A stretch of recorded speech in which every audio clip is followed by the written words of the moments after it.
Pour un nombre croissant de citoyens, la multinationale Monsanto est devenue le symbole d'un modèle agro-industriel qui menace la santé des êtres vivants et l'intégrité des écosystèmes.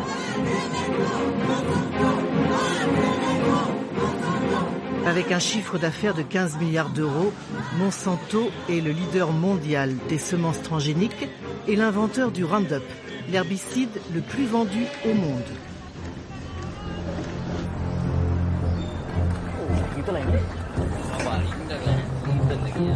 En octobre 2016, des personnalités de la société civile internationale ont organisé à La Haye un tribunal exceptionnel.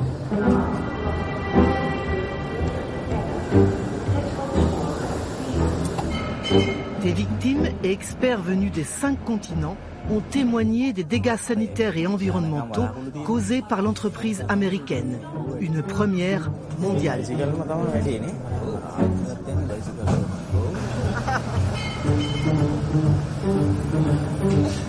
Volgende next stop Graafenstraat, Centrum, City Center. ¿Cómo se llama tu niño? Teo. Sí, leí que era Teo. ¿Cómo es? Martina.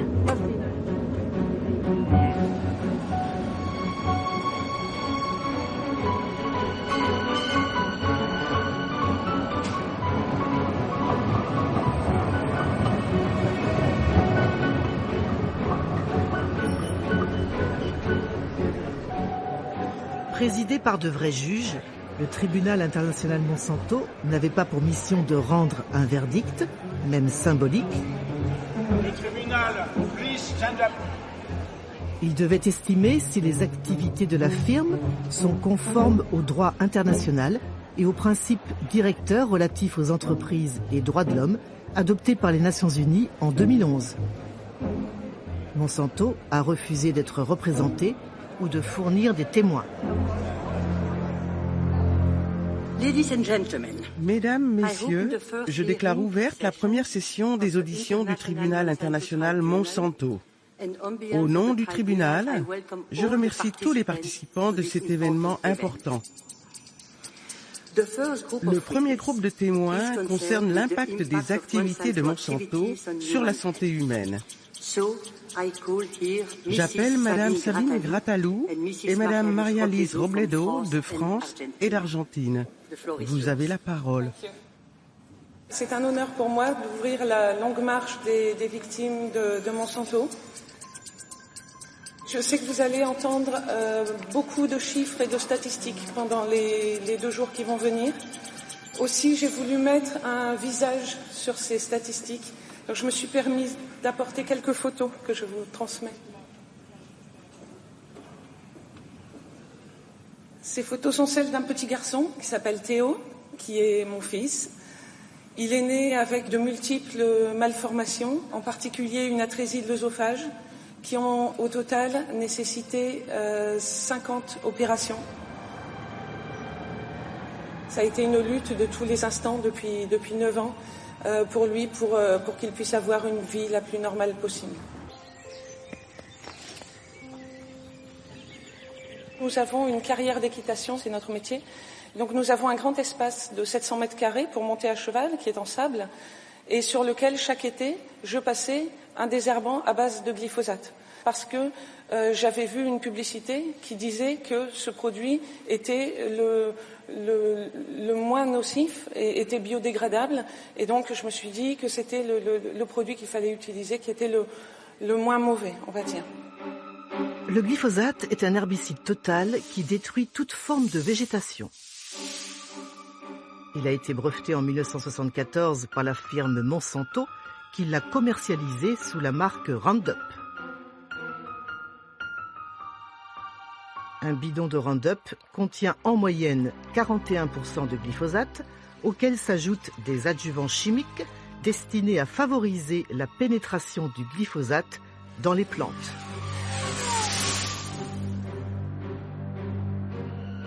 En 2000, le brevet de Monsanto est tombé dans le domaine public. Depuis, De nombreuses entreprises commercialisent des herbicides à base de glyphosate qui sont massivement utilisés par les agriculteurs, les jardiniers ou les gestionnaires d'espaces verts.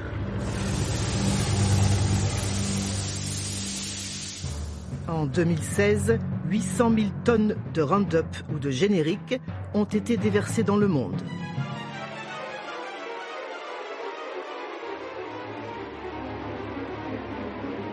Voilà, ça c'est bien, ça c'est bien.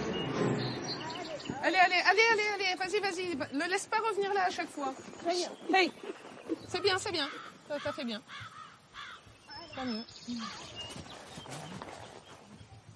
C'est le désherbant à base de glyphosate que j'ai utilisé pendant l'été 2006. C'est moi qui pulvérisais ce produit, donc dans un pulvérisateur à pompe. La coïncidence est troublante de se dire que j'ai passé ce produit-là, qui est quand même en grosse quantité, sur cette surface qui est considérable pendant 2 jours. Et 9 mois plus tard, un enfant naît avec des malformations qui portent sur des organes dont la genèse se fait précisément à cette période-là.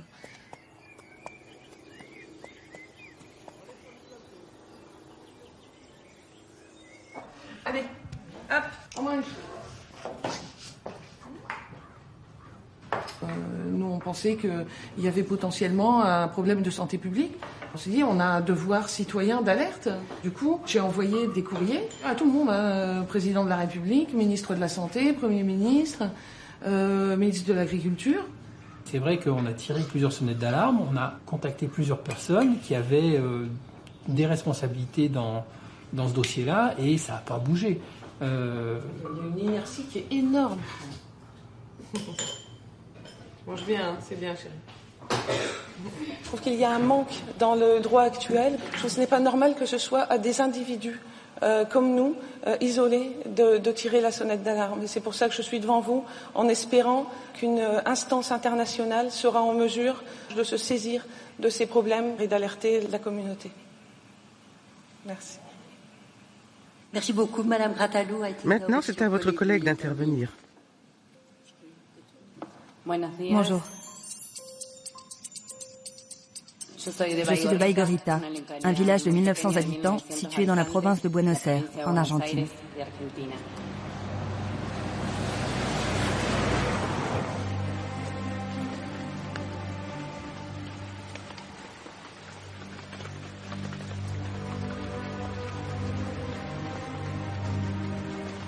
Le 23 avril 2013 est née ma fille, Martina. Je l'ai aussitôt mise au sein et elle s'est étouffée. L'équipe médicale l'a emmenée, puis m'a dit qu'elle avait une malformation congénitale. Une atrésie de l'œsophage avec fistule trachéo-œsophagienne.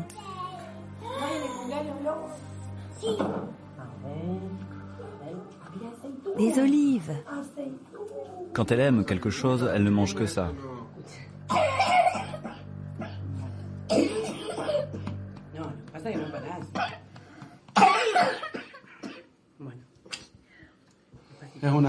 C'est une sensation terrible d'entendre que ton enfant doit être opéré parce qu'elle va mourir.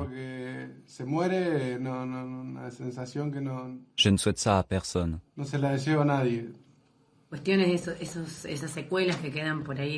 Elle a les séquelles qu'ont tous les enfants nés avec une atrésie, comme les problèmes respiratoires. Il faut être très vigilant.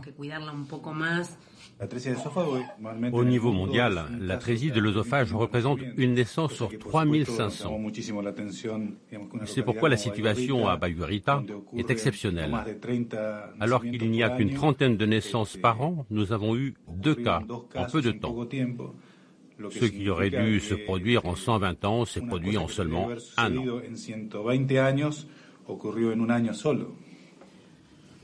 Il y a des épandages d'herbicides près du village? Oui, on pulvérise dans les champs qui entourent le village. Derrière ma maison, il y a eu pendant des années un dépôt de bidons de glyphosate. Il y avait aussi un pulvérisateur qui rentrait des champs, en vidangeant le glyphosate dans les rues, avant de se garer sur un terrain mitoyen de ma maison.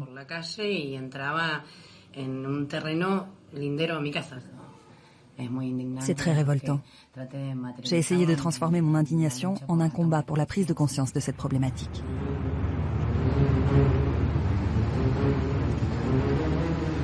En 2016, 240 millions de litres d'herbicides à base de glyphosate ont été pulvérisés en Argentine. Depuis 1996, la consommation a augmenté de plus de 800% en raison de l'introduction des OGM de Monsanto. En tête, le soja dit Roundup Ready, mot à mot prêt pour le Roundup, qui a été manipulé génétiquement pour pouvoir résister aux épandages de glyphosate. Résultat, l'herbicide tue les mauvaises herbes sans affecter le soja. Aujourd'hui, le soja transgénique recouvre 21 millions d'hectares, soit 60% des surfaces cultivées. Moi, j'ai encore ma fille. Elle est en vie. Je ne veux plus de Martina. Je ne veux plus de familles qui réclament mais ne sont pas écoutées. Dans mon pays, nous ne sommes pas écoutés. Les lois ne sont pas appliquées, ni au niveau municipal, régional et national. Après cette douleur, il me restait à marcher vers ces endroits où nous sommes écoutés. On peut agir pour que tout cela cesse, pour plus de santé, pour tout le monde et dans le monde entier. Merci. Alors je me tourne maintenant vers les collègues. Est-ce que vous avez des questions à poser à ces deux premiers témoins? Bonjour, je remercie les témoins pour leur témoignage. Vous avez parlé dans votre témoignage d'études. Je voulais simplement vous demander de préciser par quels experts ces études ont été faites. Le professeur Carrasco, en Argentine, a fait des études sur les malformations induites par les désherbants à base de glyphosate sur les vertébrés. Ça modifie le fonctionnement d'une enzyme et qui entraîne des malformations sur toute la zone médiane centrale du corps. Décédé en 2014, le professeur Andrés Carrasco était un biologiste de l'Université de médecine de Buenos Aires. Il a exposé des embryons de grenouilles et de poulets à de faibles doses de glyphosate. Il a constaté que l'herbicide provoquait un excès d'acide rétinoïque, un dérivé de la vitamine A essentiel pour le développement de tous les vertébrés, y compris les humains. Publié en 2010, son étude concluait que ce dysfonctionnement était à l'origine des malformations congénitales observées chez les poussins et têtards.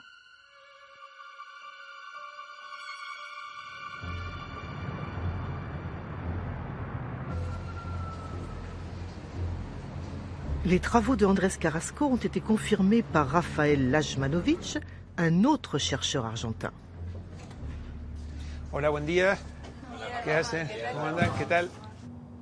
Au cours des 20 dernières années, il a collecté des centaines de grenouilles vivant à proximité des champs de soja transgéniques. Il a constaté un déclin de la population des amphibiens et un taux croissant de malformations congénitales. Les malformations que nous observons le plus fréquemment chez des amphibiens sylvestres sont liées aux membres. Ici, nous avons une grenouille qui a 1, 2, 3, 4 membres et un cinquième membre. Elle a 5 pattes. Nous avons démontré que les animaux qui ont été exposés à des herbicides comme le glyphosate ont un taux anormal d'acide rétinoïque. Voici les prises de sang où nous avons mesuré le taux d'acide rétinoïque. Quand on compare un site non exposé à un site de production agricole,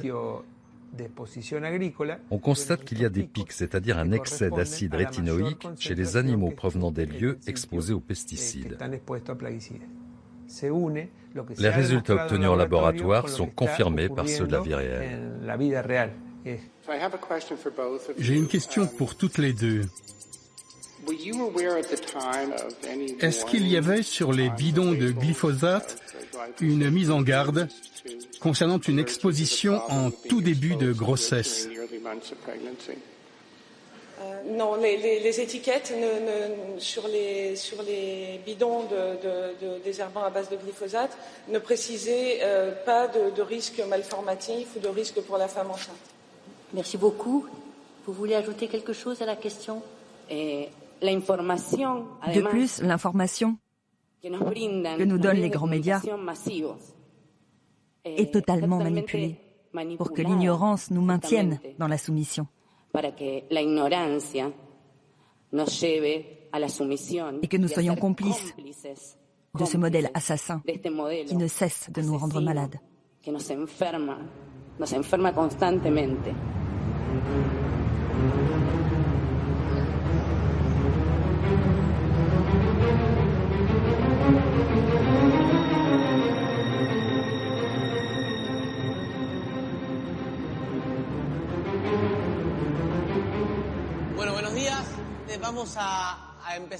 Bonjour, nous allons commencer le 26e campement sanitaire dans la ville de Bassaville-Basso.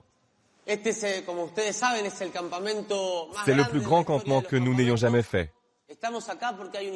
Nous sommes ici parce qu'il y a un maire, une commune, un groupe d'enseignants qui veulent savoir ce qui se passe avec la santé à Bassaville-Basso, afin de construire ensemble une information qui est primordiale pour pouvoir concevoir des politiques de santé et des politiques générales.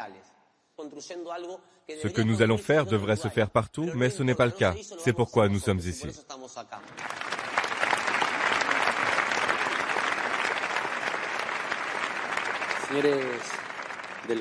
Mesdames, Messieurs les juges, je représente une équipe d'universitaires de l'Université publique d'Argentine qui a décidé de mettre son travail au service de la société qui soutient notre université.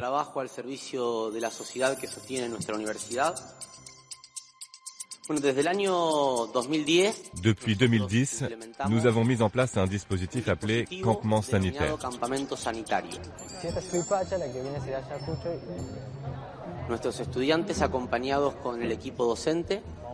Nos étudiants et leurs professeurs s'installent pendant une semaine dans une ville d'environ 10 000 habitants pour conduire une enquête à domicile.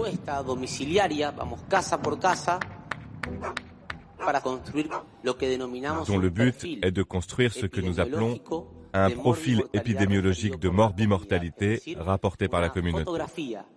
C'est une photographie qui nous permet de savoir quels sont les problèmes de santé des communautés à travers la voix même de ces communautés.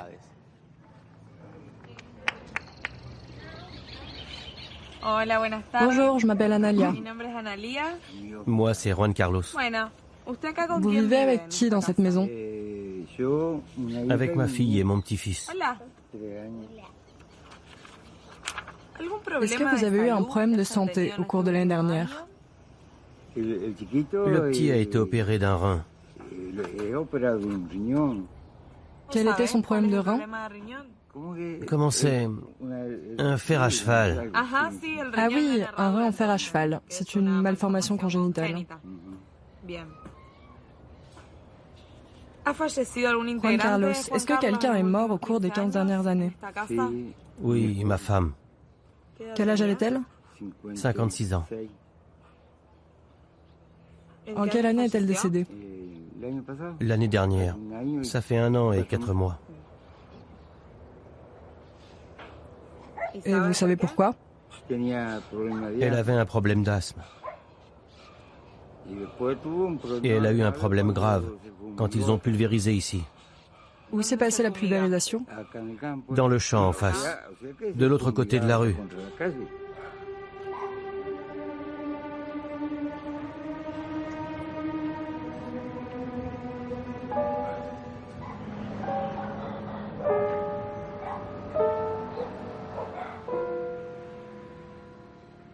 Vous fumez? Non. Depuis combien de temps habitez-vous dans la ville? Je suis née ici. Donc ça fait 31 ans. Oui. Avez-vous des enfants? Oui. On va commencer par le plus grand. Combien en avez-vous? Non, nous avions une fille qui est morte.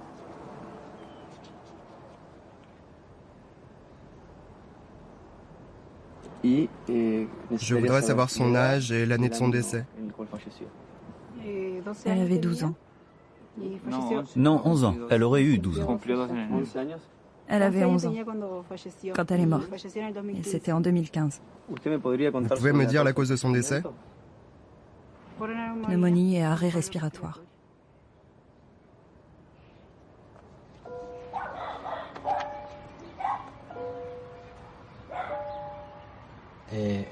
Où avez-vous travaillé? Je travaillais comme ouvrier agricole. Je remplissais les réservoirs des avions qui pulvérisaient les champs cultivés. Et quels produits vous avez utilisés? On utilisait toutes sortes de poisons agricoles, mais surtout du glyphosate. Je suis dans cet état à cause des pesticides. Je souffre d'une polyneuropathie toxique sévère. Vous pouvez répéter? Polyneuropathie toxique sévère.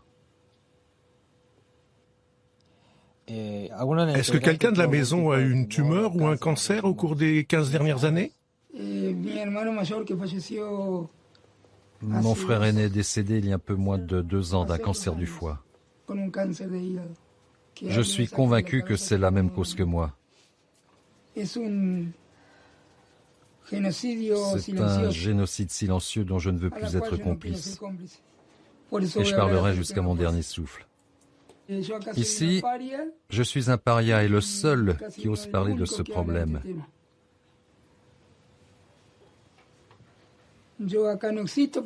Ici, je n'existe pas, car j'ai essayé d'arrêter le massacre que causent les nouvelles technologies agricoles.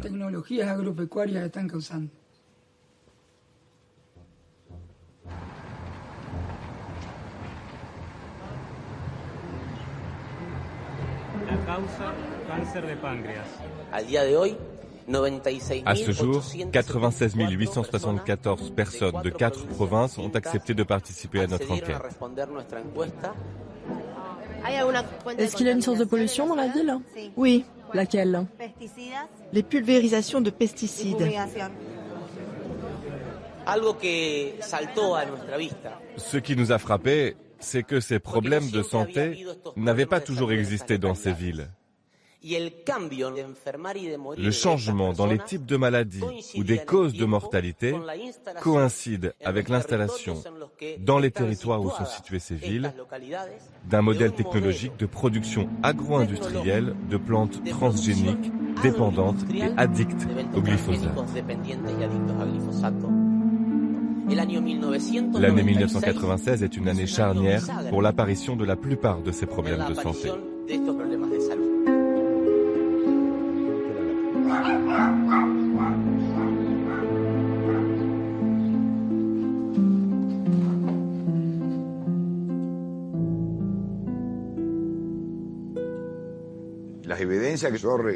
Toutes les pièces à conviction que j'ai accumulées représentent pour moi des actes criminels. Voici le résultat d'un épandage de glyphosate sur un petit garçon de la zone rurale de Bassa-Vilbasso. On voit ici le champ qui a été pulvérisé. Le petit est sorti jouer dans la cour de sa maison. Aussitôt, sa mère a vu qu'il avait une éruption de boutons, suivie de graves problèmes respiratoires.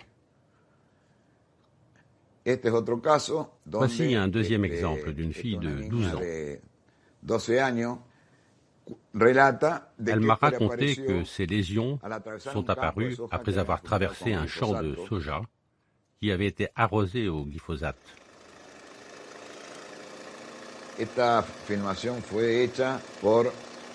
Cette vidéo a été filmée par une institutrice d'une école rurale où on voit les multiples passages de l'avion qui pulvérisait à moins de 100 mètres de l'école.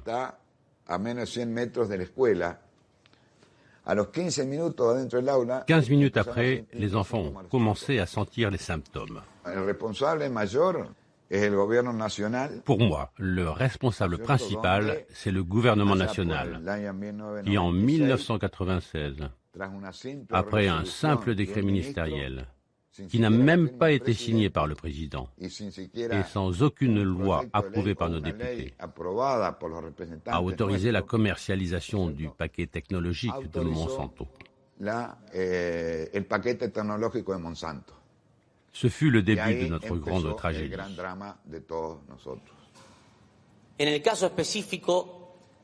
Dans le cas des fausses couches, alors que dans la période de 1995 à 1999, il y avait 6 fausses couches pour 100 grossesses, il y en avait 22,5 dans la période de 2010 à 2014. Les données sont aussi terribles pour les malformations congénitales.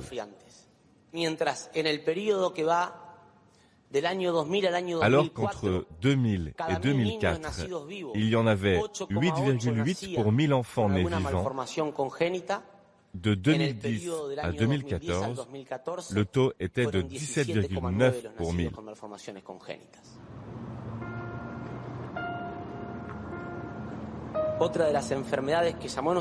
L'autre maladie qui a attiré notre attention en raison de son augmentation, c'est le cancer, qui représente la première cause de mortalité dans 25 de ces villes. Buenas noches a las vecinas, a los vecinos de Basavilbaso. Bonsoir à tous, habitantes et habitants de Basavilbaso, qui nous accompagnent dans cet événement si important pour toute la communauté. Je remercie aussi profondément la présence de Fabiane, qui est avec nous ce soir.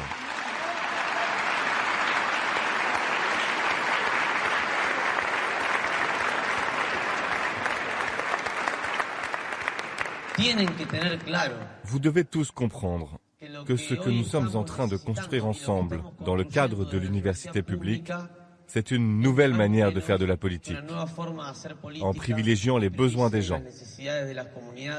L'université publique est essentielle pour construire une société différente, plus juste, plus solidaire et plus saine.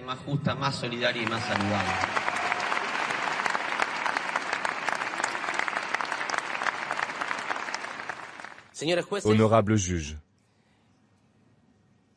ce tribunal est historique parce qu'il a permis de donner une portée internationale à la voix des victimes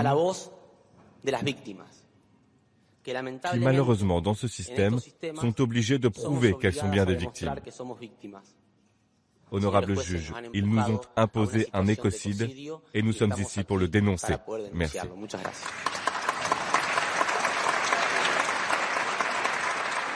Merci beaucoup, docteur, pour votre exposé extrêmement clair. J'ai une question.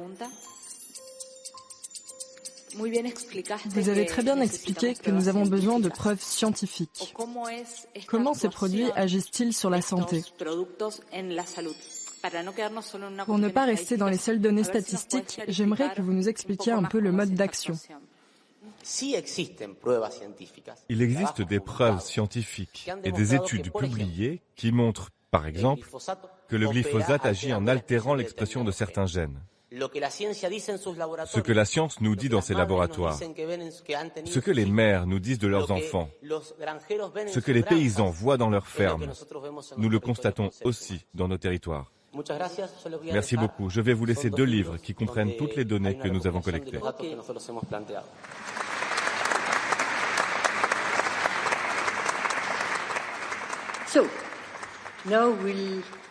Maintenant, nous passons à un autre témoin.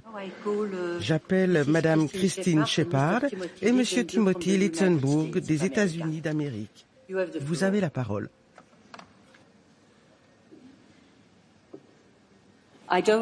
Normalement, je ne voyage pas et j'évite les endroits où il y a beaucoup de gens. Je n'ai pas un bon système immunitaire. J'ai pris le risque de venir ici parce qu'il est très important d'être ici. Je ne veux pas que quelqu'un d'autre ou qu'une autre famille ait à vivre ce que j'ai vécu. Je veux que Monsanto arrête d'empoisonner notre planète. Je veux que la firme reconnaisse ce qu'elle a fait et qu'elle rende des comptes. C'est pourquoi je suis ici. Avec mon mari, j'ai acheté une plantation de café à Hawaï en 1995. Et en août 2003, on m'a diagnostiqué un lymphome non-hodgkinien, stade 4, avec 10% de chances de survie. Nous pensions que j'allais mourir.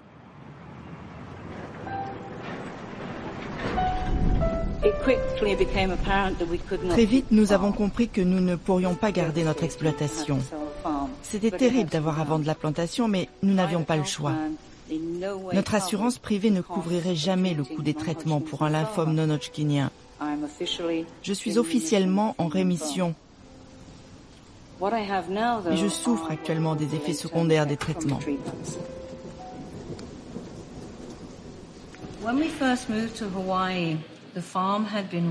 Quand nous nous sommes installés à Hawaï, la plantation avait été passée au Roundup par le promoteur immobilier qui nous l'avait vendue. Nous sommes allés au Collège d'agriculture tropicale de Hawaï pour suivre une formation sur la production de café et on nous a dit « utilisez le Roundup ». On nous a montré des photos de personnes en train de le pulvériser, sans masque, sans gants. Notre technicien agricole nous a dit d'utiliser un pulvérisateur à pompe que je mettais sur mon dos pour épandre le Roundup.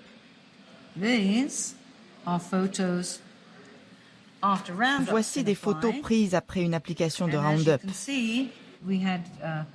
Comme vous le voyez, la terre est nue entre les plants de café. Il n'y a plus rien. Je pulvérisais sur les 2 hectares avant chaque taille, avant chaque récolte, environ 4 ou 5 fois par an. C'était mon travail de passer le Roundup parce que mon mari s'occupait plutôt des constructions. Nous ne savions pas que c'était dangereux. Je demandais à mon médecin pourquoi moi. Je hurlais pourquoi moi. Mais personne ne me donnait de réponse. Personne ne savait pourquoi j'avais eu un lymphome non-hodgkinien. Et c'est seulement quand l'Organisation mondiale de la santé a publié son étude sur le lien entre le lymphome et le Roundup que j'ai compris ce qui m'était arrivé.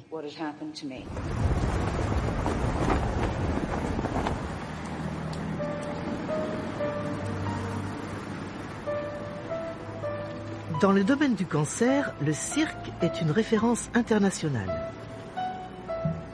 C'est lui qui établit les monographies, c'est-à-dire la classification des produits chimiques en fonction de leur potentiel cancérigène. En mars 2015, 17 experts de renommée internationale se sont réunis pour examiner toute la littérature scientifique publiée sur le glyphosate. Ils ont épluché 1 millier d'études et en ont retenu 200 en raison de leur qualité. Les études réalisées par les industriels qui n'ont pas été publiées dans les revues scientifiques n'ont pas été prises en compte. Notre évaluation a tenu compte de 2 types de preuves. Le premier concerne les preuves de cancer chez les humains. Il s'agit de personnes qui ont été exposées en utilisant le glyphosate dans leur travail. L'exposition dans le monde réel montre un risque accru de lymphome non-hodgkinien, un type de lymphome qui est un cancer rare chez les humains. Le second concerne le cancer chez les animaux. Ce sont des études sur des rongeurs qui ont ingéré du glyphosate pendant toute leur vie. Il y a suffisamment d'études qui montrent que le glyphosate provoque des cancers chez les animaux de laboratoire. Ces 2 types de preuves nous ont conduits à classer le glyphosate comme probablement cancérigène pour les humains, groupe 2A. Dans un communiqué publié quelques heures après la décision du cirque, Monsanto a dénigré votre évaluation, je cite, comme de la pseudo-science. Que répondez-vous à cette accusation très grave ? Il y a beaucoup d'argent en jeu et cela suscite donc beaucoup d'intérêt. Je peux simplement rappeler que la monographie a pris en compte toutes les études disponibles et que cela a été fait par des experts indépendants qui n'ont aucun intérêt privé dans ce domaine. Merci de m'avoir invité. Je représente 1 millier de personnes. La moitié sont des agriculteurs qui ont utilisé régulièrement les produits de Monsanto sur leur culture en Amérique. Je représente aussi plusieurs centaines de paysagistes qui travaillent sur la pelouse de leurs clients et je représente quelques propriétaires privés, des gens qui ont vu une publicité pour cet herbicide et l'ont utilisé de manière régulière dans leur jardin. Toutes ces personnes souffrent d'un lymphome non-hodgkinien après avoir été exposées au Roundup et au glyphosate de Monsanto.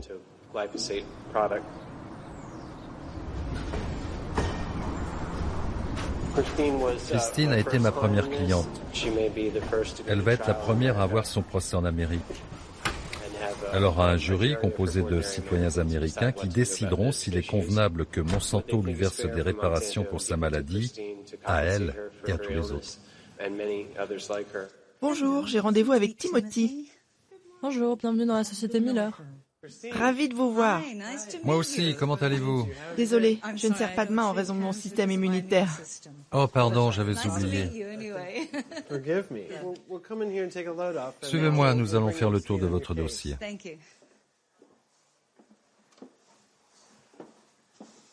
Comme vous le savez sûrement, Monsanto continue d'affirmer que son produit ne cause pas de cancer ni de lymphome non-hodgkinien. Nous sommes face à une multinationale multimillionnaire qui dispose de ressources quasi illimitées. Notre atout, c'est d'avoir avec nous la science indépendante et rigoureuse. De l'autre côté, Monsanto a la capacité de financer ses propres études. Et depuis de nombreuses années, ils ont fourni leurs propres études à l'Agence de protection de l'environnement. Tout cela a évidemment laissé une énorme quantité de traces écrites. Nous avons commencé à examiner les documents internes de Monsanto pour découvrir ce qu'ils savaient et quand. Ensuite, nous poserons des questions très précises aux scientifiques et aux dirigeants de Monsanto dans ce que nous appelons une déposition l'année prochaine. Pour moi, ça a été un vrai soulagement de savoir que quelqu'un allait mettre son nez dans ce dossier. C'est inespéré. Je remercie votre société de faire ce travail, car il est inimaginable que quelqu'un se lance seul dans un procès contre Monsanto.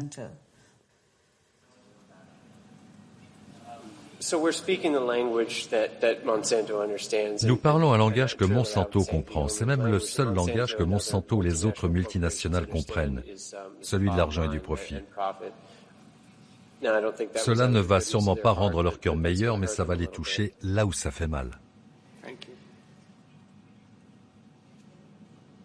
Oui, je voudrais poser une question. Je vois que Madame Christine a eu vraiment des déboires considérables par rapport à sa maladie. Je voulais savoir si elle s'est adressée à Monsanto et quelle a été la réaction de Monsanto.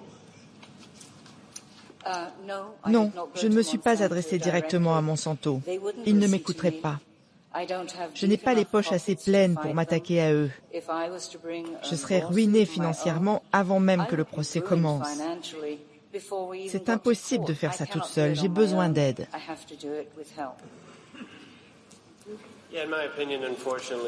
Malheureusement, je pense que s'adresser directement à Monsanto serait du temps perdu.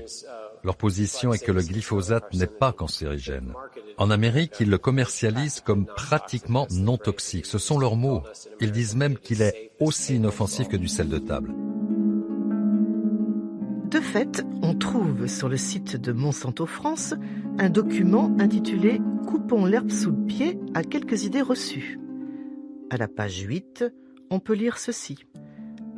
La toxicité aiguë du glyphosate est très nettement moins élevée que celle de produits courants comme la caféine ou le sel.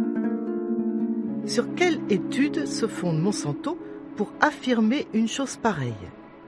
C'est la question que s'est posée un chercheur norvégien de l'université de Tromsø. Thomas Bohn est un biologiste spécialiste en biosécurité. Il travaille sur l'impact sanitaire et environnemental du glyphosate et des OGM. Il a demandé à l'EPA, l'Agence de protection de l'environnement des États-Unis, de déclassifier une étude réalisée par Monsanto en 1978.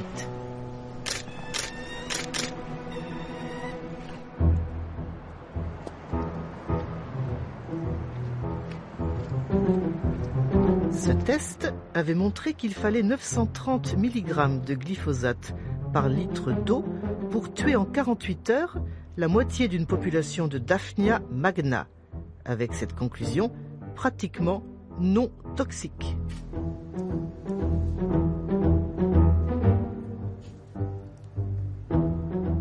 Thomas Bohn a répété l'expérience avec les Daphnia, un petit crustacé d'eau douce qui représente un modèle parfait pour mesurer la toxicité aiguë des produits chimiques. C'est le premier test exigé par les agences de réglementation pour la demande d'homologation. Les résultats ont été très surprenants. Nous avons constaté qu'il faut moins de 10 mg par litre pour tuer la même espèce animale. Nous avons montré que la toxicité du glyphosate est 100 à 300 fois supérieure à ce que prétendait cette ancienne étude. Nous pouvons spéculer qu'ils ont utilisé un autre type de glyphosate, parce que s'ils avaient utilisé le même que nous, le résultat aurait été similaire au nôtre. Que voulez-vous dire par un autre type de glyphosate ? Il y a différents types de glyphosate, dont une version soluble dans l'eau qui est utilisée comme herbicide. Il existe des types de glyphosate qui ne sont pas solubles dans l'eau, mais il serait absurde de les prendre pour une étude censée tester la toxicité du produit pour l'environnement aquatique ou les usages agricoles.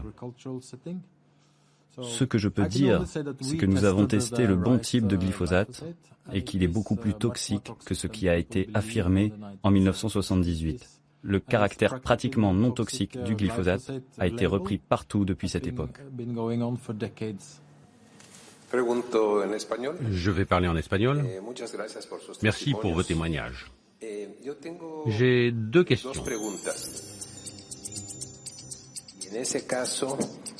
Dans ce cas, est-ce que la responsabilité légale incombe à l'entreprise qui vend le produit ou directement à Monsanto, ou aux deux? Et est-ce que vous considérez que les outils juridiques sont suffisants pour obtenir des réparations pour le dommage subi? Comme nous le savons tous, Monsanto a infiltré les gouvernements et les branches exécutives partout dans le monde. En Amérique, nous avons l'Agence de protection de l'environnement qui est chargée de réglementer ce produit. Dans le processus réglementaire interviennent de nombreux ex-dirigeants de Monsanto qui travaillent maintenant pour l'EPA. Il y a aussi des ex-agents de l'EPA qui travaillent directement chez Monsanto ou comme consultants. Pour nous, le responsable, c'est Monsanto qui a manipulé la science et le processus de réglementation. Tout le prouve. L'Agence de protection de l'environnement des États-Unis, EPA, est l'équivalent en Europe de l'EFSA, l'Autorité européenne de sécurité des aliments. Les deux agences sont chargées de l'autorisation de mise sur le marché des pesticides. Pour cela, les entreprises doivent fournir des études toxicologiques permettant d'évaluer la toxicité aiguë et chronique des produits. Les études de toxicité chronique mesurent les effets d'une exposition prolongée sur une période de 90 jours à 2 ans. Elles déterminent si le produit est tératogène, c'est-à-dire s'il cause des malformations congénitales, s'il est mutagène en affectant l'ADN ou s'il provoque des cancers. Toutes ces études sont couvertes par le secret commercial et ne sont jamais publiées dans les revues scientifiques.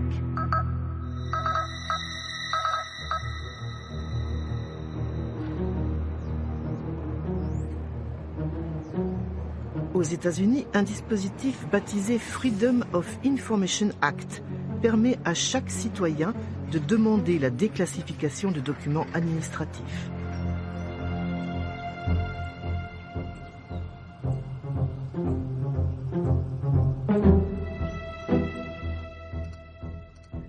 C'est ainsi que le biochimiste Anthony Sampson a demandé à l'EPA de lui communiquer le dossier d'homologation du glyphosate transmis par Monsanto dans les années 1980. L'agence a refusé. Le scientifique a alors sollicité l'aide de son sénateur et a finalement obtenu gain de cause.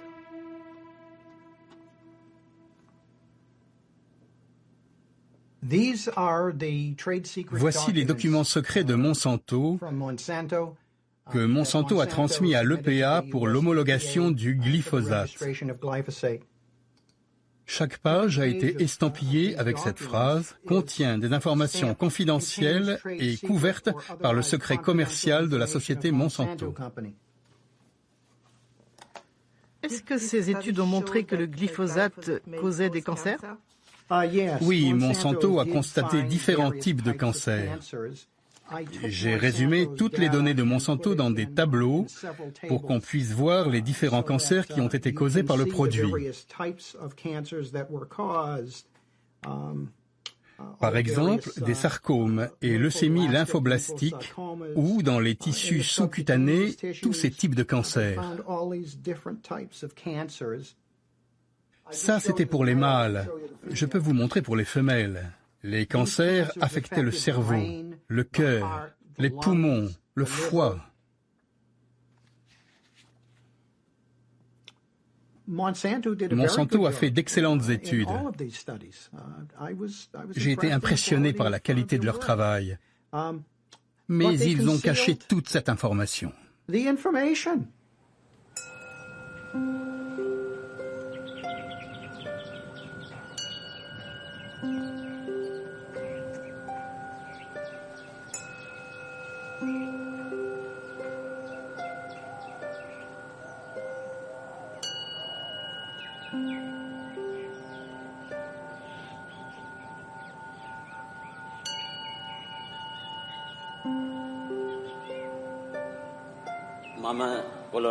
Je m'appelle Saman Kolon.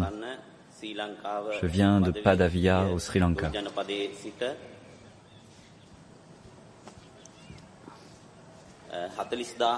Je suis venu aujourd'hui pour représenter environ 40 000 producteurs de riz.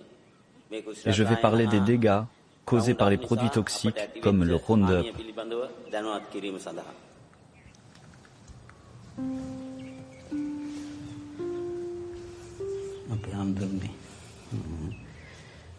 Vénérable, il y a une réunion aux Pays-Bas concernant la maladie des reins. Le docteur Shana et moi sommes invités à y participer. Je suis venu pour me faire bénir avant d'y aller. Dans notre village, les moines participent en moyenne à une vingtaine de funérailles par mois. Au moins 10 sont dus à des problèmes de reins. Donc, la communauté des moines vous bénit, vous et le docteur Shana. Que la force du bouddhisme vous accompagne.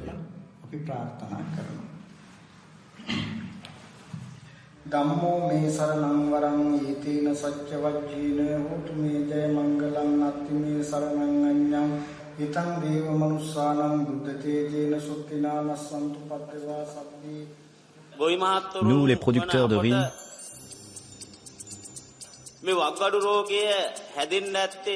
nous pensons que la maladie des reins est due au Roundup, un produit très toxique qui pollue l'eau.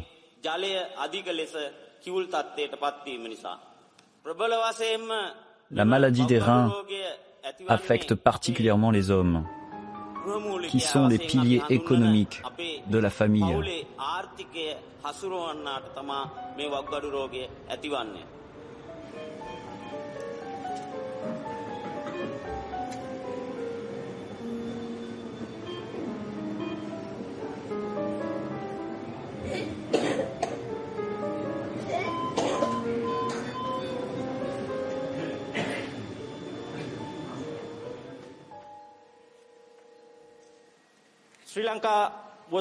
Le Sri Lanka est réputé dans le monde oriental pour sa grande tradition agricole. Nous cultivons du riz depuis 25 siècles. Nous n'avons jamais connu un tel problème de santé dans notre communauté paysanne jusqu'au milieu des années 1990. Au début, il a été baptisé maladie chronique rénale de cause inconnue, parce que normalement, les maladies rénales sont dues à un diabète chronique et à de l'hypertension. Mais nous avons constaté que les jeunes paysans qui souffraient de la maladie n'avaient pas de diabète ni d'hypertension.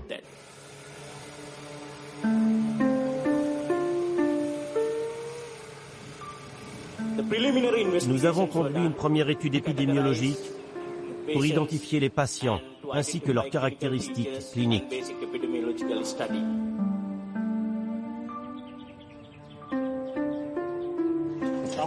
Tu as utilisé du Roundup? Oui, je l'ai utilisé 25 à 35 litres par récolte.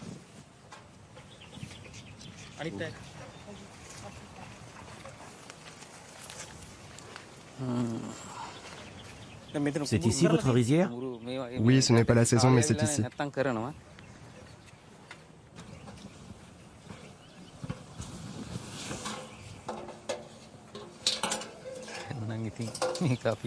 Maintenant, quand je vois le pulvérisateur, je me dis qu'il nous a apporté la mort.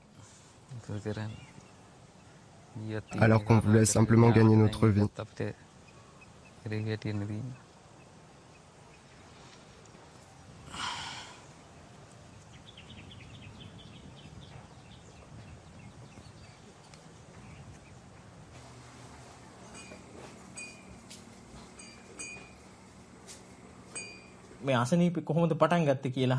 Comment a commencé la maladie?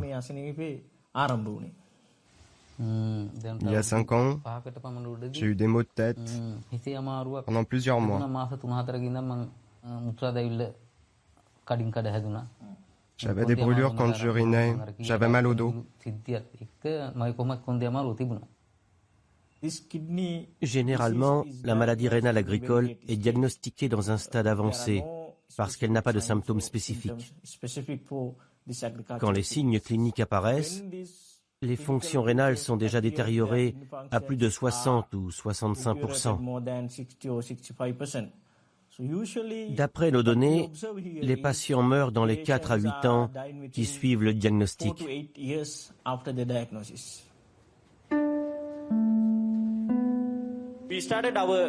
En 2008, nous avons commencé une étude pour identifier la cause ou l'étiologie de la maladie. Jusqu'à cette date, je ne m'intéressais pas du tout au glyphosate, ni à aucun pesticide, parce que ce n'était pas mon domaine de recherche. Je me suis mis à étudier le glyphosate et le Roundup, et j'ai découvert qu'initialement, le glyphosate avait été breveté comme un agent chélateur. De fait, ce n'est pas Monsanto qui a inventé le glyphosate, mais un chimiste suisse du nom de Henri Martin. En 1964, la multinationale américaine Stauffer Chemicals a obtenu un brevet pour une fonction méconnue de la molécule, celle de chélateur de métaux. La structure chimique du glyphosate lui permet d'extraire les métaux de leur milieu, de les fixer et de les rendre solubles dans l'eau. Le glyphosate est donc un détergent puissant qui fut d'abord utilisé pour détartrer les chaudières et canalisations d'eau. Nous avons constaté que la maladie était liée de manière statistiquement significative à l'usage d'herbicides à base de glyphosate et à l'eau des puits, qui est naturellement riche en calcium et magnésium. Quand le glyphosate est utilisé dans des endroits où l'eau contient un taux élevé de calcium et magnésium, il peut se lier ou se combiner avec les métaux. Depuis combien de temps vous utilisez ce puits? Depuis que je suis tout petit, à l'époque de mes parents.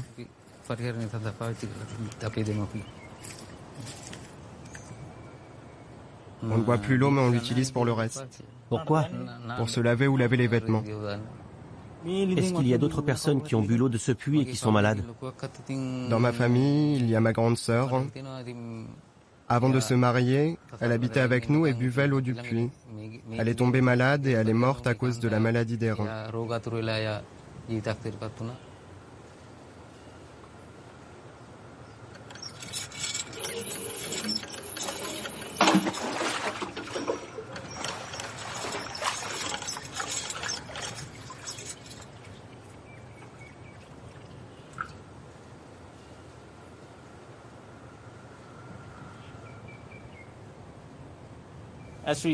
Vous voyez, le taux total de solide dissous est de 852 mg par litre.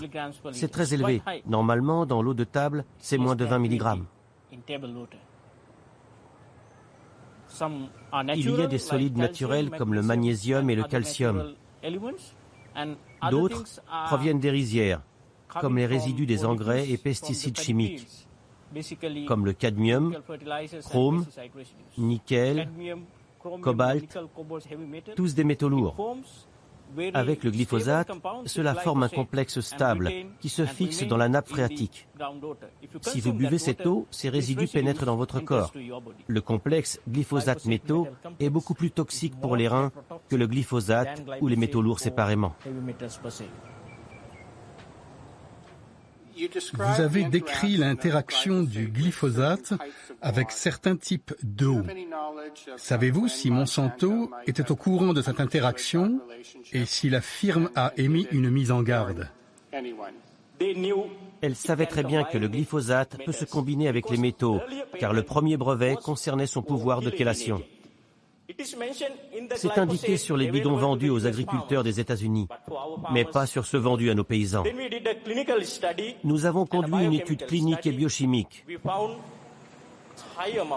Nous avons relevé un taux élevé de glyphosate et de certains métaux lourds dans les urines et échantillons biologiques.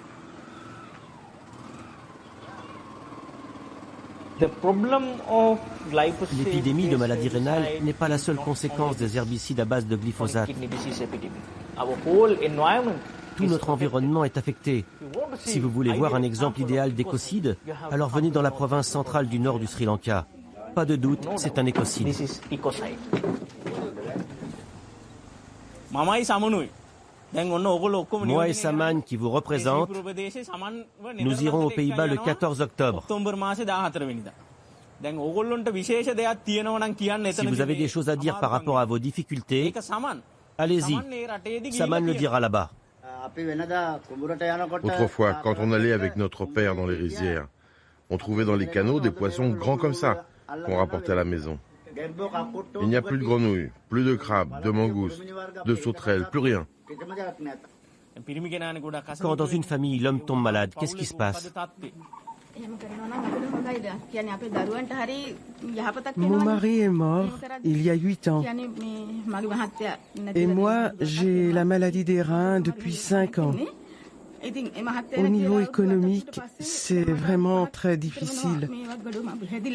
On n'arrive pas à s'en sortir. Dites-nous de quelles mesures vous avez besoin.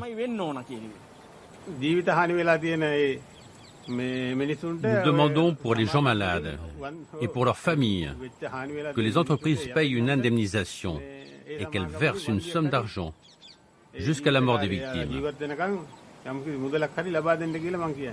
Ce sont les entreprises qui sont responsables de nos problèmes.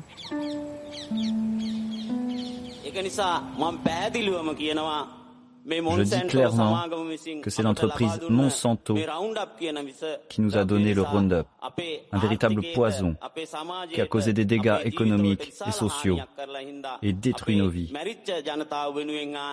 Pour les gens qui sont morts et les gens qui vivent encore, ils doivent payer des dédommagements. Est-ce que vous pouvez évaluer le nombre approximatif de victimes? Croyez-moi, 24 800 personnes sont mortes de cette maladie rénale. Et le nombre de patients au Sri Lanka est estimé à 69 000 d'après les statistiques du gouvernement.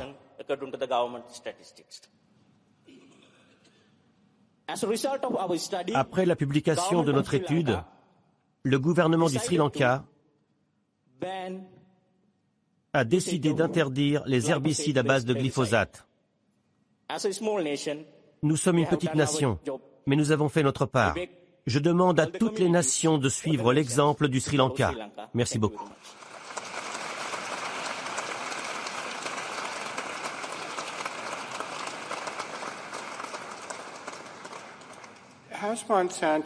Est-ce que Monsanto a menacé le Sri Lanka de sanctions commerciales après la décision d'interdire le glyphosate? Après l'interdiction, le docteur Daniel Goldstein, un éminent scientifique de Monsanto, est venu au Sri Lanka et a exercé une pression énorme pour que l'interdiction soit levée. Les scientifiques ont subi une campagne de diffamation. Il y a eu plusieurs types de menaces, mais je ne sais pas si le gouvernement du Sri Lanka a été directement menacé. Alors, avec ces témoignages-là, on termine le premier groupe qui concernait l'impact des activités de Monsanto sur la santé humaine. Et maintenant, on arrive à un second groupe de témoignages qui concerne l'impact sur les sols et les plantes. J'appelle le professeur Don Huber des États-Unis d'Amérique. Vous avez la parole. Je remplace Don Huber, qui a eu un décès dans sa famille et n'a pas pu venir. Il est un éminent professeur de phytopathologie de l'université de Purdue. Le glyphosate a 3 brevets. 1964 comme chélateur de métaux, 1974 comme herbicide et en 2010 comme un antibiotique pour les humains qu'on peut utiliser en intraveineuse ou en comprimé. C'est un antibiotique à large spectre et un agent antiparasitaire universel. C'est incroyable qu'on retrouve ce produit dans nos assiettes. Dr Huber a intitulé sa contribution « Fausses promesses et sciences trompeuses, l'impact des OGM et du glyphosate sur les sols, les cultures, les animaux, les humains et l'écologie ».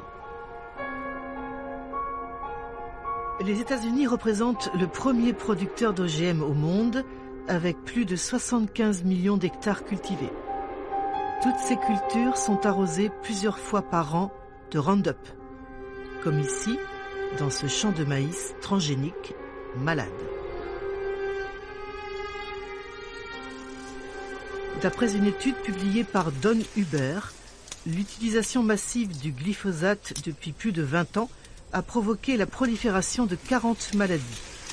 Elles sont dues aux fonctions de chélateur et d'antibiotiques de l'herbicide. Ça sent le poisson pourri. Le deuxième épi pue à cause de la bactérie. Tout pourri à cause de la bactérie. C'est plein de bactéries.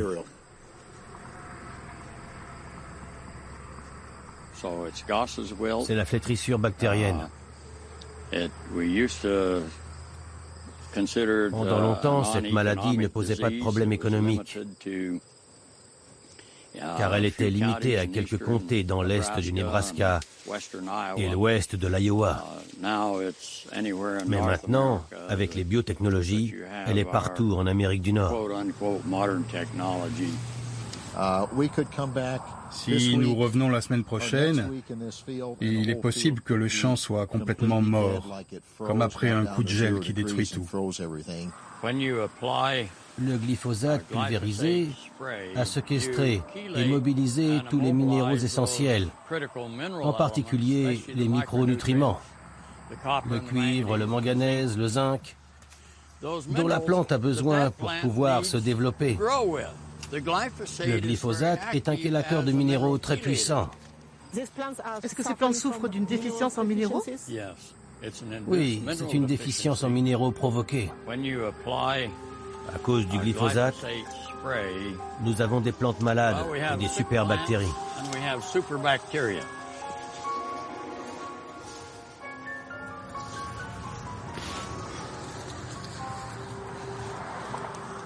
Nous sommes en train d'arracher des plantes dont les feuilles présentent les symptômes de ce qu'on appelle le syndrome de la mort subite.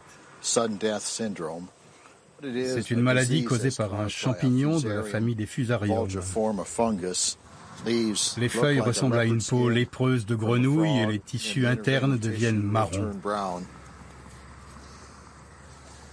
C'est une nouvelle maladie qui n'existait pas avant l'arrivée des OGM résistants au glyphosate. L'une des caractéristiques de cette maladie, c'est qu'il y a au maximum 2 gousses de graines par nodule, alors que le soja a le potentiel génétique d'avoir 12 gousses par nodule. Le résultat, c'est une baisse importante de qualité et de rendement. Le glyphosate est un antibiotique breveté qui est très toxique pour les organismes bénéfiques qui fournissent les nutriments. Il affaiblit la plante, de telle manière que les microbes, qui normalement ne sont pas très agressifs, le deviennent, et qu'ils finissent par tuer la plante. Il y a beaucoup d'agriculteurs qui reviennent maintenant à des cultures non OGM et qui veulent faire cette transition le plus vite possible parce qu'ils veulent des produits de qualité.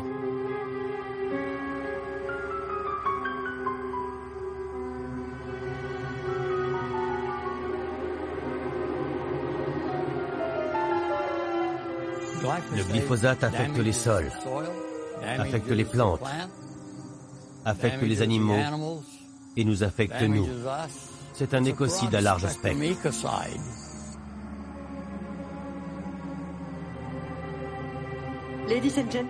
Mesdames, Messieurs, le troisième groupe de témoins va intervenir sur l'impact des activités de Monsanto sur la santé des animaux.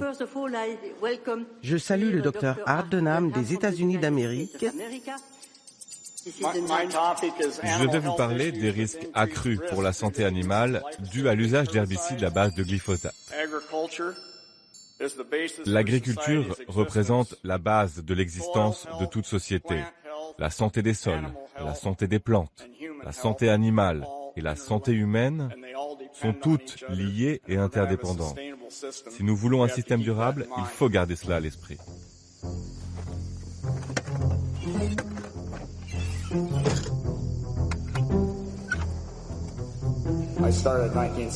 J'ai commencé en 1974. À l'époque, il y avait 10 fermes, là où il n'y en a plus qu'une aujourd'hui. Et aujourd'hui, une seule sur 10 a du bétail.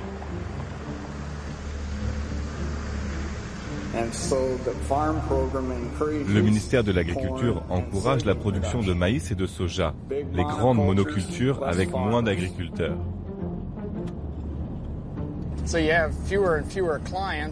J'ai de moins en moins de clients, mais ceux qui restent ont plus d'animaux. Il y a plein de problèmes de santé. Les bovins et cochons ne vivent pas longtemps. Ce qui a changé, c'est la présence de Roundup dans le fourrage. Les OGM constituent un facteur de risque.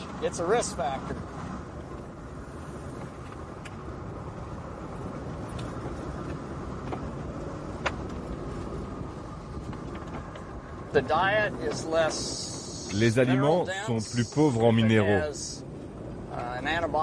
Ils contiennent un antibiotique qui affecte la flore intestinale des animaux. Il y a plus de microtoxines, donc ils sont moins sains. Il y a donc plus de maladies.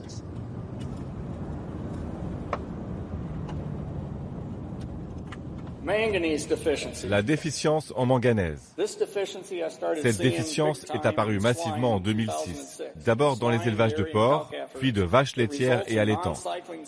Le résultat, c'est que les vaches étruies ont des problèmes d'ovulation. Certains veaux naissent avec une chondrodysplasie. Ils ressemblent à un bulldog avec des articulations enflées et de courtes pattes. Beaucoup de veaux sont morts-nés. Quand on envoie leur foie au laboratoire, il n'y a aucune trace de manganèse.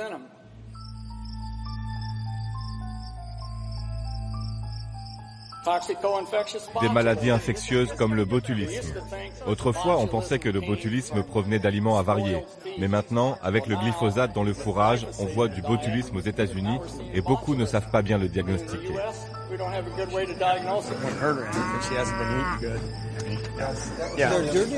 Les vaches sont plus sales que d'habitude. J'ai dû les rentrer à l'étable parce qu'avec ce temps, je dois les arroser. Tu as raison, c'est l'été le plus chaud que nous n'ayons jamais eu. Quand je les maintiens au frais, elles mangent mieux.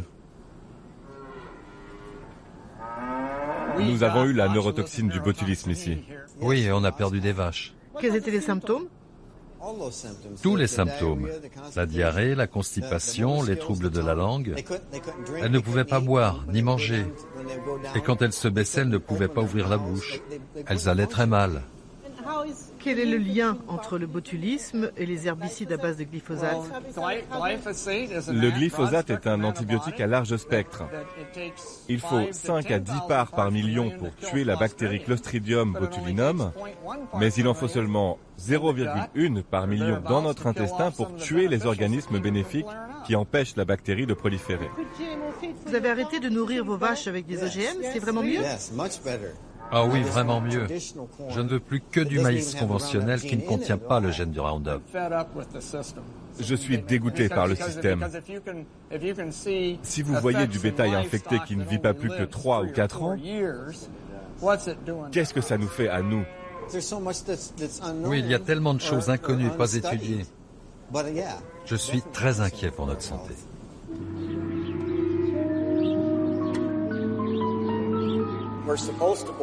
Nous sommes censés croire en une santé unique. C'est pourquoi les vétérinaires et les médecins sont censés collaborer. Les animaux sont des modèles pour les humains.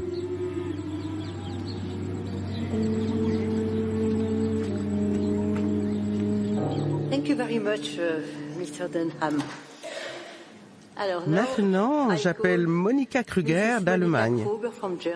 Je vous salue. Vous avez la parole. J'ai travaillé pendant 15 ans sur le botulisme chronique. Il faut noter que cette maladie existe chez les bovins depuis le milieu des années 1990. Dans mon institut, nous nous sommes donc intéressés longuement au glyphosate. Malheureusement, les bactéries qui lui sont sensibles sont celles dont nous avons besoin pour vivre. Ce sont les bactéries qui favorisent la santé, comme les lactobacilles, les bifidobactéries. Mais les pathogènes comme les salmonelles, différentes sortes de clostridium ou de champignons fusarium sont résistants ou tolérants. Quand le glyphosate pénètre dans le système gastro-intestinal des humains ou des animaux, il provoque une altération de l'équilibre microbien dans la flore intestinale. Or, celle-ci est essentielle pour le système immunitaire, le système nerveux et le métabolisme.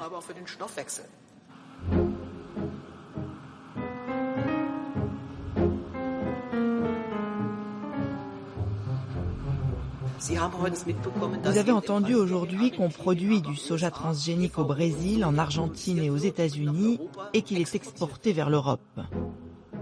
La plupart de nos animaux sont nourris avec ce soja OGM. Ils sont donc contaminés par le glyphosate. Pour le soja, le taux maximum de résidus autorisé est de 20 mg par kilo.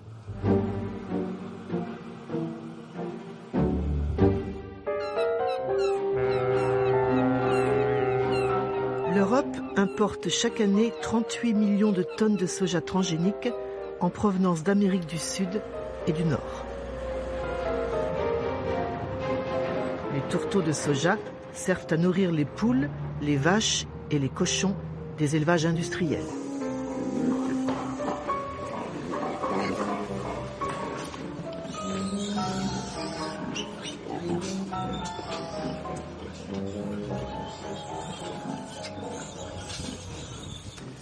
Je suis heureux d'être ici pour présenter mes observations sur mes cochons. Mon père a été éleveur entre 1959 et 1993. Il n'a jamais vu le type de malformation que vous avez dans votre dossier. Il n'a jamais utilisé d'OGM car ça n'existait pas. J'ai collectionné tous les porcelets déformés. Après leur naissance, je les ai pris en photo ou filmés. Je les ai tués et congelés.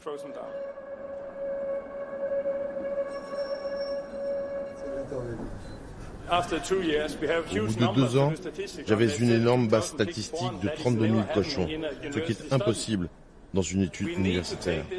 Nous devons prendre tout ça très au sérieux. Ce n'est pas un hasard qu'il y ait avec nous une citoyenne européenne dont le fils souffre d'une terrible maladie. On va essayer de voir ce qui se passe si on fait rien. Et en fait, ça fait 2 ans qu'il est avec rien comme ça. Tout ça m'émeut beaucoup, surtout quand des enfants sont concernés.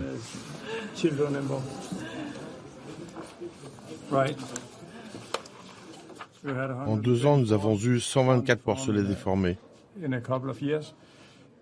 Voici un cochon à 2 têtes. On le voit ici sur le dos. Celui-ci est né avec un crâne en forme de poche. C'est la microcéphalie. Ce n'est pas fermé sur le dessus. C'est la malformation la plus fréquente. Dans ce cochon, quelque chose est endommagé à ce niveau et ses jambes ne sont pas développées. Cette image me rappelle le cas d'enfant que j'ai vu. Je pense qu'on est un mauvais éleveur si on voit des choses comme ça et qu'on ne fait rien contre.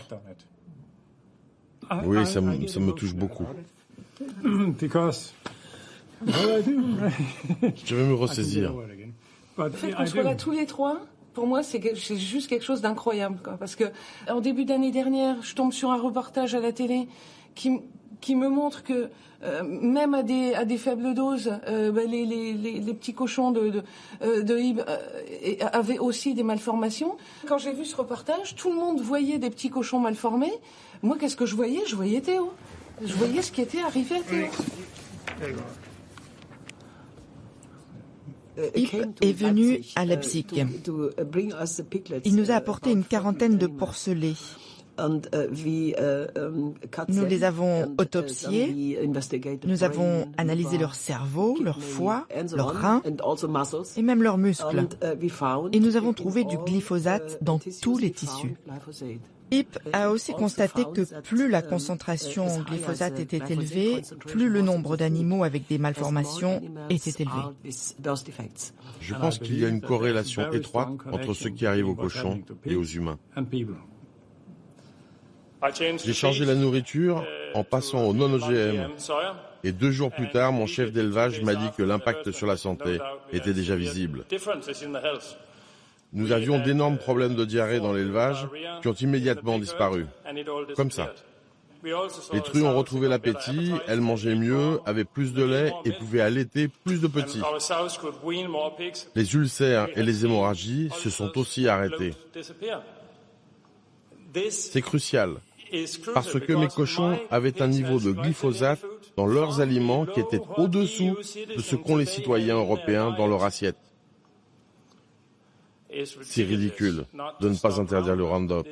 C'est un génocide.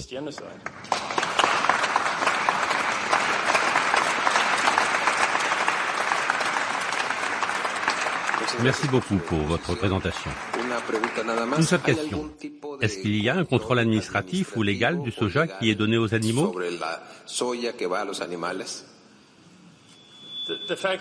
Au Danemark, nous utilisons 1,7 million de tonnes de soja en provenance d'Argentine et du Brésil. Mais curieusement, ils n'estiment pas nécessaire de contrôler les résidus de glyphosate. Ils font très peu de contrôle. Petit cours accéléré de toxicologie. Pour chaque produit chimique autorisé, l'EFSA et l'EPA fournissent des normes d'exposition. La première s'appelle la dose journalière admissible, ou DJA, qui désigne la quantité de produit qui peut être ingéré quotidiennement et pendant toute une vie sans aucun risque. Pour le glyphosate, la DJA est de 0,3 mg par kilo de poids corporel. Une personne de 60 kg est donc censée pouvoir ingérer 18 mg de glyphosate par jour sans que sa santé en soit affectée. La deuxième norme s'appelle limite maximale de résidus, ou LMR. Elle désigne la quantité de glyphosate autorisée dans chaque aliment consommé par des animaux ou des humains. Pour le soja, la LMR est passée de 0,4 mg par kilo en 1997 à 20 mg par kilo.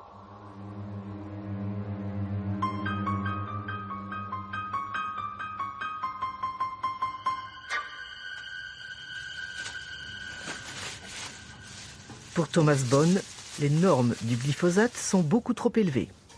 Le chercheur norvégien a conduit une étude de toxicité chronique sur les Daphnia magna qu'il a nourri avec du soja acheté aux États-Unis.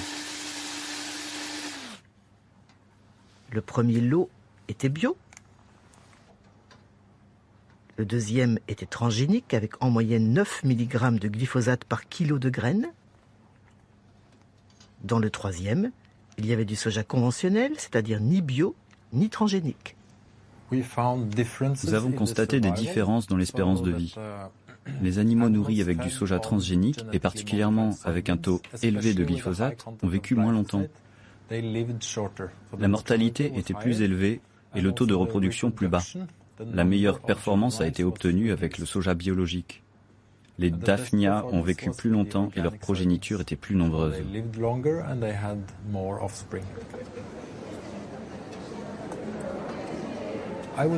J'espère que notre étude contribuera à une nouvelle évaluation du glyphosate. Vous avez la parole. Chers juges, chers participants du tribunal, j'ai analysé le rapport pour le renouvellement de l'homologation du glyphosate et en particulier la partie rédigée par l'Institut fédéral allemand pour l'évaluation des risques ainsi que les conclusions tirées par l'EFSA, l'agence européenne. J'accuse les autorités européennes de fraude scientifique. Leur conduite frauduleuse permet aux autorités de renforcer les conclusions qui ont été proposées par la Glyphosate Task Force, dirigée par Monsanto, qui a déposé la demande de renouvellement.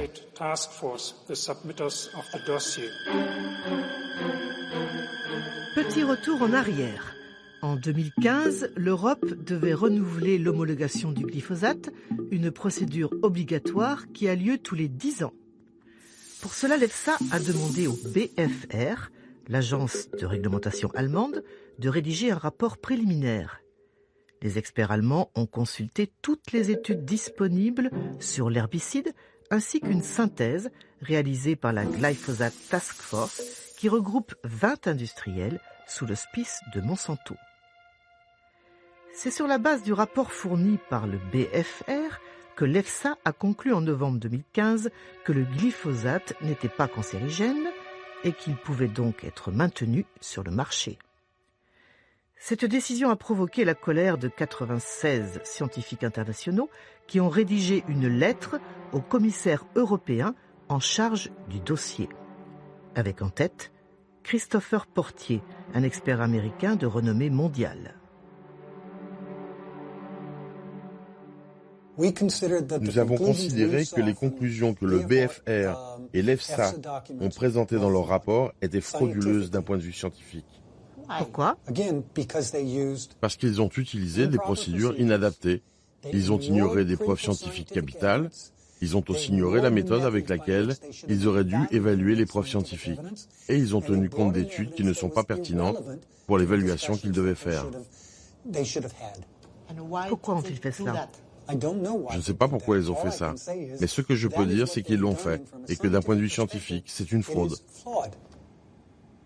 Le fait de déformer plusieurs données, d'ignorer des études existantes et de dénigrer des preuves fiables doit être considéré comme une tentative des autorités d'autoriser l'industrie chimique à maintenir sur le marché un herbicide cancérigène.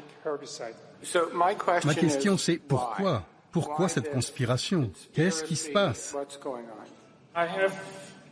Je n'ai pas de preuves, mais on peut imaginer qu'il y a un énorme intérêt économique derrière la réhomologation du glyphosate dans l'Union européenne.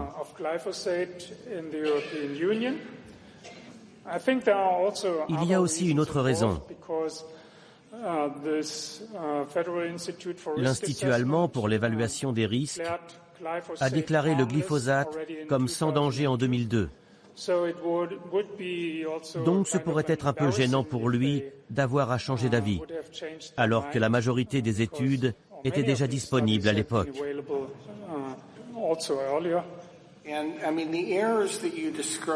Mais les erreurs que vous avez décrites sont clairement incompatibles avec la volonté de se fonder sur une science rigoureuse. C'est surprenant que des scientifiques soient prêts à risquer leur réputation. Je trouve ça même choquant. Vous avez soulevé un point important. Les autorités refusent de dire qui a fait l'évaluation. Officiellement, c'est l'Institut allemand dont les membres sont anonymes. Donc aucun scientifique n'a fait courir un risque à sa réputation scientifique.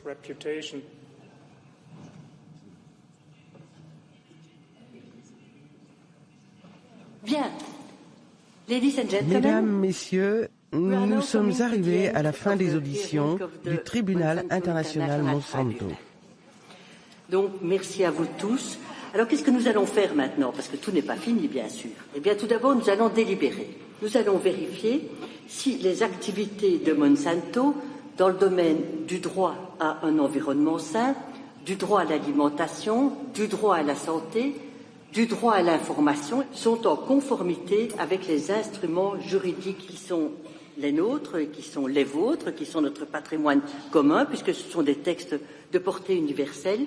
Et puis alors, nous allons déboucher sur ce qu'on appelle un advisory opinion. Qu'est-ce que c'est un advisory opinion? C'est un avis consultatif d'autorité.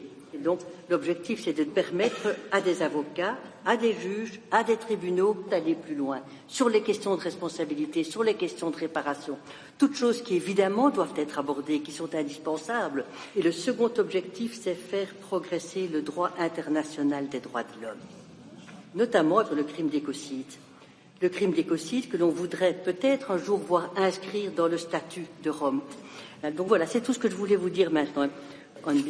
Au nom du tribunal, je remercie tous les participants et je déclare que les auditions du tribunal international Monsanto sont closes. Merci beaucoup.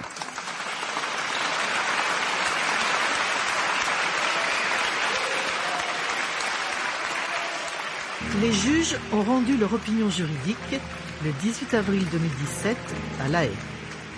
Ils ont considéré que Monsanto n'agit pas en conformité avec les droits humains fondamentaux. Ils ont recommandé que le crime d'écocide, c'est-à-dire le crime contre les écosystèmes, soit inclus dans le statut de Rome qui fonde la Cour pénale internationale de La Haye, aux côtés des crimes contre l'humanité, de génocide, de guerre et d'agression. Ils ont estimé que si l'écocide était reconnu par le droit international, le glyphosate pourrait être considéré comme un outil de ce crime. Qu'attendez-vous de ce tribunal? Vraiment une prise de conscience internationale. Et vraiment, il ne faut pas se dire que ça ne nous concerne pas. Ça peut concerner chacun d'entre nous. C'est un mythe créé par Monsanto. Le Roundup n'est absolument pas un must. Ils sont capables de dire: si vous interdisez les OGM parce qu'il y a du Roundup dessus, nous allons vous poursuivre pour la perte de nos parts de marché. C'est fou. Nous avons écrit aujourd'hui une partie vraiment importante de l'histoire. Ce que je veux, c'est que Monsanto rende vraiment des comptes pour ce qu'ils ont fait. Non seulement aux gens, mais à toute la planète. Je ne savais pas tout ça.